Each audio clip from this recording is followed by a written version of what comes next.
திடீர்னு யோசிச்சு பார்த்தப்போ, சென்னை இன்னைக்கு இவ்வளவு பெரிய சிட்டியா இருக்கு. பார்க்கவே அவ்வளவு பிரம்மாண்டமா இருக்கு.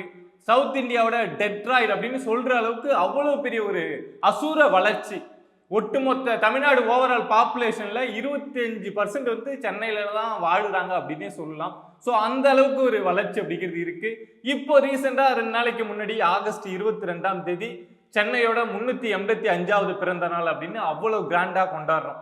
சரி, ஒரு குழந்தை பிறந்து 385 வருஷம் கழிச்சு இவ்வளவு பெரிய அசூரத்தனமான வளர்ச்சியில வளர்ந்து நிக்குது. பட் அந்த குழந்தை எப்படி பிறந்தது, எப்படி வளர்ந்தது அப்படின்னு தெரிஞ்சுக்கலாம் அப்படின்னு பார்த்தேன்.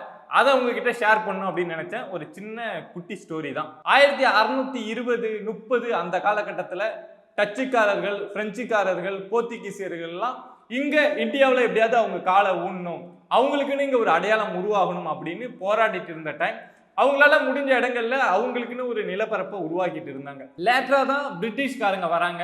அவங்களுக்கும் இங்க வந்து ஈஸ்ட் இந்தியா கம்பெனியை நிறுவனத்துக்கும் அவங்க அடையாளத்தை உருவாக்குறதுக்கும் ஒரு இடம் தேவைப்படுது. அங்கங்க ஆல்ரெடி டச்சுக்காரர்களும் போர்த்துகீசியர்களும் இருக்காங்க. ஸோ அப்படிங்கிறப்போ சவுத் இந்தியா பக்கம் வராங்க. சவுத் இந்தியா பக்கம் வரப்போ இங்க ஓரளவுக்கு நிலப்பரப்பு இருக்கு. அப்படிங்கிறப்போ சரி, யார்கிட்ட பேசினா அந்த இடம் கிடைக்கும் அப்படின்னு பிரிட்டிஷ்காரங்க யோசிக்கிறாங்க. அதுக்காக இது சம்பந்தமா தெரிஞ்சுக்கிறதுக்காக ஒரு 2 பேரை அனுப்புறாங்க.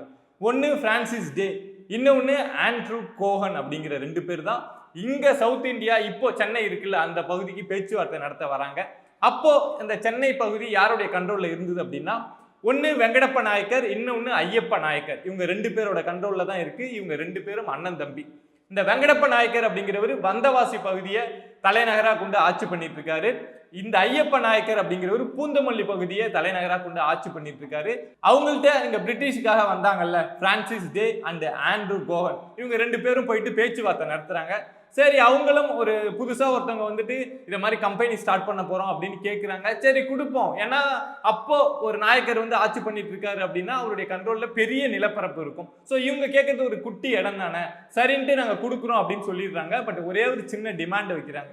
என்ன அப்படின்னா, நீங்க அந்த கம்பெனி கட்டக்கூடிய அந்த பகுதிக்கு சென்னப்ப நாயக்கர் அப்படிங்கிற பேரை வைக்கணும் அப்படின்னு சொல்றாங்க. ஏன்னா அதுதான் அந்த பிரதர்ஸோட அப்பாவோட பேர். பிரிட்டிஷ்காரங்களும் சரி ஓகே நாங்க பண்ணிடுறோம் அப்படின்னு சொல்லிட்டு அந்த அக்ரிமெண்ட் அப்படிங்கிறது சைன் ஆகுது. எப்போ அப்படின்னா 1639 ஆகஸ்ட் 22ஆம் தேதி.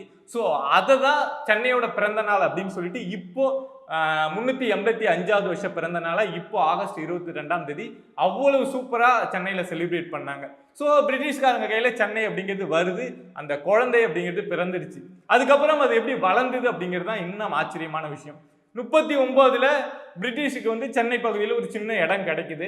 கிடைச்ச உடனே அவங்க கம்பெனி கட்டுறாங்களோ இல்லையோ புனித சார்ஜ் கோட்டை அப்படிங்கிற விஷயத்த கட்ட ஆரம்பிக்கிறாங்க. அதை சுத்தி பிரிட்டிஷ்காரங்க வந்தா தங்கறதுக்கோ அவங்க வந்து வெளியில போறதுக்கோ வரத்துக்கோ அப்படின்னு அவங்களுக்கு தேவையான அட்மினிஸ்ட்ரேஷன் அப்படிங்கிறது அந்த இடத்த உருவாக்குது.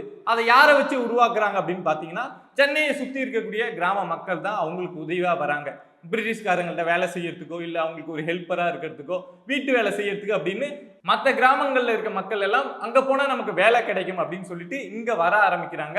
இந்த புனித சார்ஜ் கோட்டை கட்டுற வேலை அப்படிங்கிறது 1640ல் தொடங்குது. ஸோ அதுக்காகவும் நிறைய பேர் வந்து மைக்ரேட் ஆகி அந்த ஏரியாவில் வந்து கிரவுட் அப்படிங்கிறது, அந்த பாப்புலேஷன் அப்படிங்கிறது கொஞ்சம் கொஞ்சமா அதிகமாகுது. அந்த சார்ஜ் கோட்டை கட்டி முடிக்கிறதுக்கே ஒரு 13 வருஷம் ஆகுது. 1653 வரைக்கும் அந்த வேலையே நடக்குது. ஸோ அப்படிங்கிறப்போ அந்த ஏரியாவில் வேலை அப்படிங்கிறது அதிகமா இருந்தது. அதனால நிறைய பேர் வந்து சேர்ந்தாங்க. ஸோ இப்போ 1650, 60லலாம் மற்ற டச்சுக்காரர்களையும் பிரெஞ்சுக்காரர்களையும் வந்து தோக்கடிச்சுட்டு பிரிட்டிஷ் வந்து மேலே வர ஆரம்பிச்ச அந்த டைம். ஸோ என்ன பண்றாங்க அப்படின்னா, இந்த மயிலாப்பூர், சாந்தோம், சிந்தாதிரிப்பேட்டை அதெல்லாம் வந்து அப்போ வந்து பிரெஞ்சுக்காரர்கள் கையில இருந்தது. அதெல்லாம் இவங்க கண்ட்ரோலுக்கு எடுக்க ஆரம்பிக்கிறாங்க பிரிட்டிஷ்காரங்க. அதே மாதிரி இவங்க உருவாக்குனாங்கல்ல ஒரு பகுதி, அந்த பகுதிக்கெல்லாம் சொல்லியிருந்த மாதிரியே சென்னப்ப பட்டினம் அப்படின்னு தான் பேர் வச்சிருந்தாங்க. பட் இவங்க கண்ட்ரோல்ல இருந்த பகுதியெல்லாம் அப்படிதான் கூப்பிடப்பட்டது. ஆனா இவங்களை தாண்டி கொஞ்சம் எக்ஸ்ட்ரா பக்கத்துல இருக்கக்கூடிய பகுதியெல்லாம் மதராசப்பட்டினம் அப்படின்னு கூப்பிடப்பட்டது. ஸோ அப்ப அது ஒரு 2 டிவிஷனாவே பிரியுது. அங்க வட சென்னையில இருக்கக்கூடிய அந்த பகுதி மக்கள் வந்து அவங்க இருக்கக்கூடிய ஏரியாவை மதராஸ் பட்டினம் அப்படின்னு சொல்றாங்க. தென் சென்னை இந்த பகுதியில் இருக்கக்கூடியவங்க சென்னப்பட்டினம் அப்படின்னு சொல்றாங்க. ஆல்ரெடி இந்த சென்னப்பட்டினம் அப்படிங்கிற விஷயம் பிரிட்டிஷ்காரங்க வாயிலேயே வரல. ஸோ இதெல்லாம் சேர்த்து இதெல்லாம் நம்ம கண்ட்ரோலுக்கு வந்துடுச்சு. ஸோ கேட்கறதுக்கும் யாரும் இல்லை. அந்த டைம்லயே அங்க ஆட்சி செஞ்சுட்டு இருந்த அந்த நாயக்கருக்குள்ள அவங்களுக்குள்ள மாற்றம் வருது. ஸோ இனிமே நம்ம சென்னைன்னு சொல்லுங்கிற தேவையும் இல்லை அப்படிங்கிற சூழல்ல பிரிட்டிஷ்காரங்க இந்த மதராசப்பட்டினம், சென்னப்பட்டினம் இது எல்லாத்தையும் ஒன்று சேர்த்து மெட்ராஸ் அப்படின்னு அவங்களுக்கு வாயில வர மாதிரி ஒரு பேரை உருவாக்கி 1688 சென்னை அப்படிங்கிற நகரத்தை உருவாக்குறாங்க. அதாவது அது வரைக்கும் அது ஒரு கிராமம், சின்ன சின்ன வளர்ந்துட்டு இருக்க ஒரு ஏரியாவா இருந்தது. ஸோ 1688 தான் இப்போ இருக்க சென்னைக்கு முதலா இந்தியாவிலேயே முதல் மாநகராட்சி அப்படிங்கிற அந்த பட்டம் கிடைக்குது. அப்போதான் அந்த மாநகராட்சி அப்படிங்கிற கான்செப்டே வந்து உருவாகுது. அதை பிரிட்டிஷ்காரங்க தான் உருவாக்குனாங்க.